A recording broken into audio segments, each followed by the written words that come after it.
আসসালামু আলাইকুম প্রিয় শিক্ষার্থীবৃন্দ, আমরা গত ক্লাসগুলোতে যেটা দেখেছি সেটা হচ্ছে যে বুলিয়ান উপপাদ্যের যে সূত্র, স্বতঃসিদ্ধ, ডি মর্গানের যে সূত্র, এগুলো আমরা দেখেছি।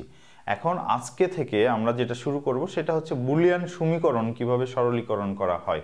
আমরা এতদিন আসলে আমাদের সূত্রগুলো শিখেছি, আর এখন আমাদের এই সূত্রগুলোকে আমরা অ্যাপ্লাই করে আমাদের প্রবলেমগুলোকে সমাধান করব আর কি। এখন গল্প হচ্ছে যে আমরা কেন এই সমীকরণগুলোকে সরলীকরণ করব। আসলে যখন আমরা প্রথমে কোনো একটি সার্কিট ডিজাইন করি, তখন সে সার্কিটের অনেকগুলো বিষয় আমরা যখন একসাথে উপস্থাপন করি, তখন সেখানে হয়তো অনেক ক্যালকুলেশনের ত্রুটি থেকে যায়। অর্থাৎ আমাদের সার্কিটগুলো হয়তো আরও সহজে, আরও সিম্পলিফাইড করা সম্ভব ছিল, বা সার্কিটগুলোকে আরও ছোট করা সম্ভব ছিল, কিন্তু আমরা প্রথমের দিকে সার্কিটটা ডিজাইন করতে গিয়ে হয়তো সেই বিষয়গুলো কনসিডারেশনে না নিয়ে আমরা প্রথমে সার্কিটটা ডিজাইন করেছি, যেহেতু আমাদের একটা সার্কিট দরকার। এরপরে আমরা এই সার্কিটটাকে ধীরে ধীরে সরলীকরণ করে এর রিপ্লেসমেন্টে একটা সরল, একটা সহজ, একটা ফাস্টার, একটা ল কস্ট সম্পন্ন সার্কিট ডিজাইন করা সম্ভব, সেটা আমরা পরবর্তীতে সরলীকরণ করে বের করি। তো যাই হোক, আমরা আমাদের যে সরলীকরণগুলো করব, সেই সরলীকরণগুলো আমরা মূলত করব হচ্ছে যে আমাদের এই সূত্রগুলো ব্যবহার করে, যেখানে আমরা বুলিয়ান স্বতঃসিদ্ধর ধারণাকে ব্যবহার করব, আমরা বুলিয়ান যে উপপাদ্যগুলো আছে সেগুলো ব্যবহার করব, ডি মর্গানের যে থিওরাম আছে সেই থিওরামগুলো ব্যবহার করে আমাদের এই প্রবলেমগুলোকে আমরা সমাধান করব। তো সেক্ষেত্রে আমাদের কিন্তু সূত্রগুলো অবশ্যই ভালোভাবে মাথায় রাখতে হবে, সেটার কনসেপ্ট সম্পর্কে আমাদের ভালো ধারণা রাখতে হবে। তোমাদের যদি মনে হয় যে সেটা প্রবলেম হচ্ছে, তাহলে তোমরা আবার শুরু থেকে শুরু করে ভিডিওগুলো ভালো করে দেখো এবং বোঝার চেষ্টা করো। তাহলে আমার মনে হয় যে এই সরলীকরণগুলো আমাদের খুব বেশি প্রবলেম হবে না এবং আমরা খুব সহজে এই সরলীকরণগুলো করতে পারবো। তো যাই হোক, আমি তারপরও চেষ্টা করব তোমাদেরকে এই সরলীকরণগুলোকে সহজভাবে উপস্থাপন করে দেওয়ার জন্য, যেন তোমাদের কোনো প্রবলেম না হয়। তো আমি প্রথমেই তোমাদেরকে একটু দেখাচ্ছি যে আমাদের আজকের প্রবলেমটা হচ্ছে, এখানে দেখো a প্লাস বি বার এবং and B plus C bar, এবং এই দুটাকে আবার টোটালে বার করা আছে। এটাকে যদি আমরা এখানে অন্যভাবে একটু চিন্তা করি, যে আমরা ধরি যে আমাদের x ইজ ইকুয়াল হচ্ছে a প্লাস বি, বা আমরা এটাকে যদি বারও ধরে নিই, এবং b plus C bar is equal আমাদের হচ্ছে কি, আমাদের হচ্ছে যে y।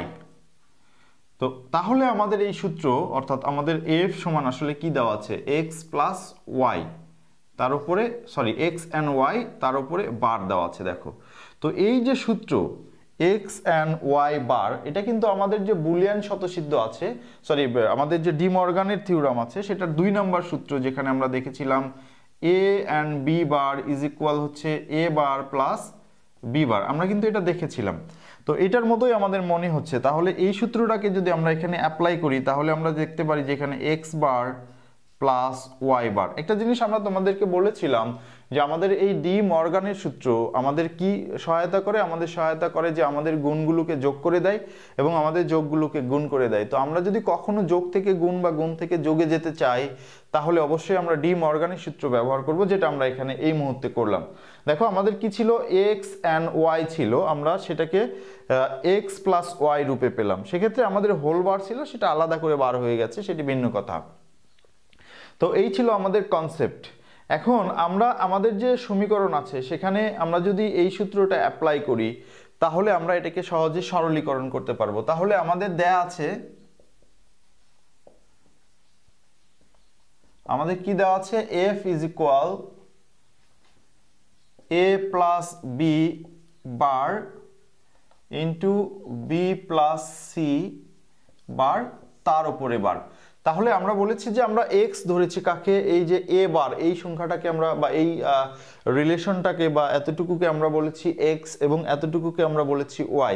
তাহলে আমরা দেখতে পাচ্ছি যে আমাদের এখানে লেখা আছে x and y বার, সেটা সমান আমরা লিখব x বার। তাহলে আমরা এখানে যদি x বার লিখতে পারি, তাহলে আমরা x কাকে ধরেছিলাম, a প্লাস বি, এটাকে আমরা ধরেছিলাম x, a plus B bar. এই যে আমরা এখানে দেখতে পাচ্ছি যে আমরা ধরেছিলাম a প্লাস বি বার, এটাকে ধরেছিলাম x। তো আমাদের সূত্র হচ্ছে এখন কি, x বার। এই যে উপরের যে বার, এটা ভেঙে যাচ্ছে, ফলে আমরা এখানে পাচ্ছি এইটা, এবং এখানে আমাদের গুণ ছিল, এই যে গুণটা এখান থেকে আমাদের এখন কি হয়ে যাবে, যোগ হয়ে যাবে। এবং এ পাশে দেখো কি ছিল বি প্লাস সি বার, এটা ছিল আমাদের ওয়াই। তো আমরা প্রথমে লিখছি বি প্লাস সি বার, যেটাকে আমরা বলছিলাম ওয়াই, এখানে ওয়াই সমান আমরা ধরেছিলাম বি প্লাস সি বার, আর আমাদের ক্যালকুলেশনে আসে হচ্ছে ওয়াই বার, তার মানে এর উপরে আরেকটি বার হবে। তাহলে আমরা কি পেলাম, A plus B whole bar into B plus C whole bar, তার উপরে আবার বার, দুইটাকে অ্যান করে বার, ইজ ইকুয়াল হচ্ছে এ ডাবল বার, আমরা এটাকে এ বলছি প্রথম অংশকে, এবং প্লাস দ্বিতীয় অংশকে আমরা বলছি বি, তাহলে বি ডাবল বার।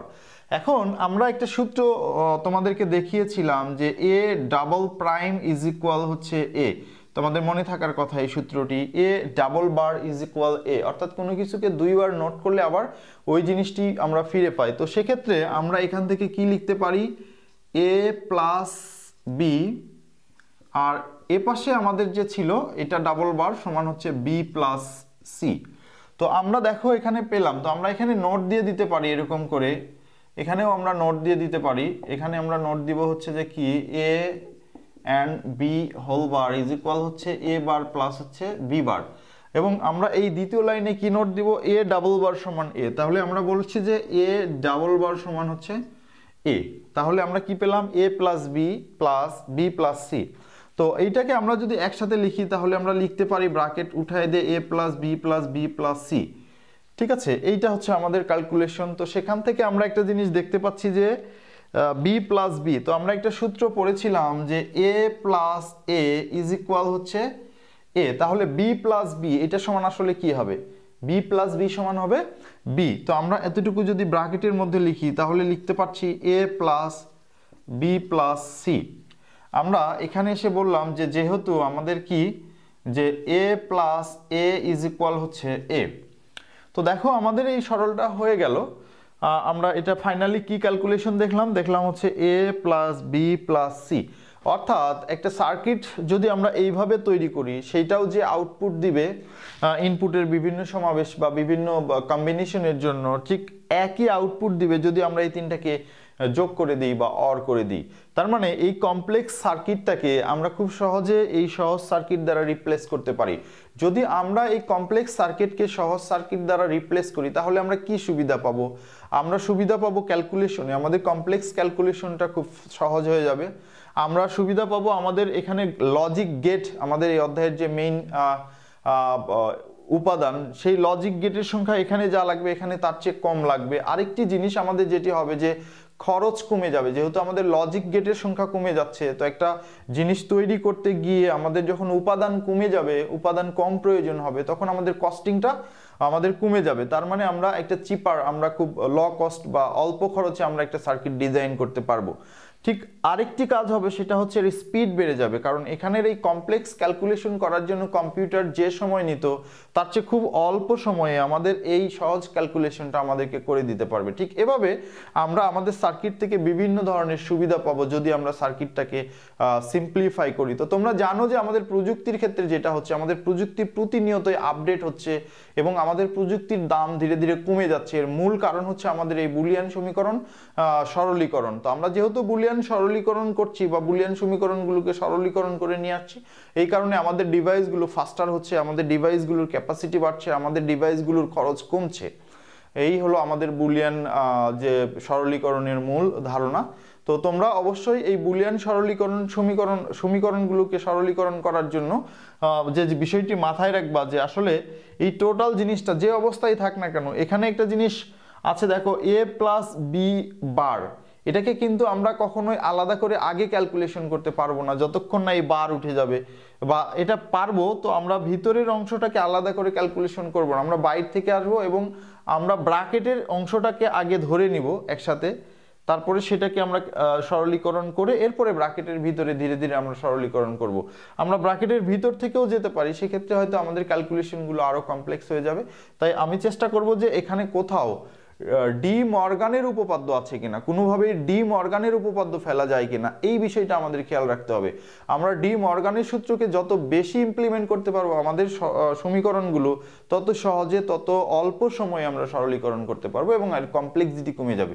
তো এই জন্য আমরা চেষ্টা করব সার্কিটটাকে বোঝার জন্য, সার্কিটটাকে জাস্ট ডিপলি একেবারে খুব কাছাকাছি থেকে দেখার চেষ্টা করব যে আসলে এখানে কি ধরনের ক্যালকুলেশন ব্যবহার করা হয়েছে, তাহলে কিন্তু আমরা আমাদের এই সার্কিটগুলোকে খুব সহজে সরলীকরণ করতে পারবো। তো আমি তোমাদেরকে আরও কিছু সরলীকরণ দেখাবো সেগুলো, এবং তোমাদেরকে আমি বাকিগুলো হোমওয়ার্ক দিব, তোমরা নিজেরা করবা। যদি তোমাদের কোনো সার্কিটের ক্যালকুলেশন প্রবলেম হয়, কোনো সরলীকরণের সমস্যা হয়, তাহলে আমাকে কমেন্টস বক্সে লিখে জানাবা, বইয়ের নাম, রাইটারের নাম বা পৃষ্ঠা নাম্বার দিয়ে বা এটার ছবি তুলে। আমি অবশ্যই চেষ্টা করব তোমাদের এই প্রবলেমগুলোকে সমাধান করে দেওয়ার জন্য। ধন্যবাদ সবাইকে, আসসালামু আলাইকুম।